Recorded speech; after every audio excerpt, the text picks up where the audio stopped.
आज पवित्र बड़दिन अवसर में महान पुरुष जोसेफ और मेरियन का सुपुत्र पवित्र भगवान जीशुख्रीष्ट जन्मदिन अवसर में मोर समस्त एठारे उपस्थित गुरुजन और समस्त को मोर सादरीय प्रणाम एवं मोर कविता वर्तमान मु आरंभ करुच्ची बड़दिन। ख्रीष्ट धर्मर प्रचार प्रसार पाई बड़ दिनटी जीशुख्रीष्टर जन्मदिन अटाए। जीशुख्रीष्टर नाम जे मनीष धरी थाए जीशुदयन हुअन्ति ताहार सहाय।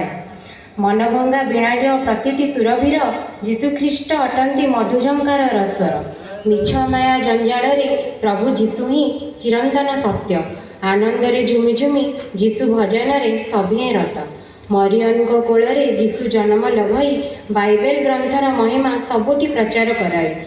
बड़ दिन अबा ख्रीष्ट मास पर्व अटे जे महान प्रति वर्ष डिसेम्बर 25 होता है पालन।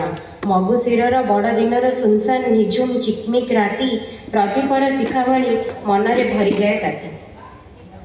धन्यवाद। धन्यवाद कवयित्री, अति सुंदर सृष्टि। परवर्ती कविता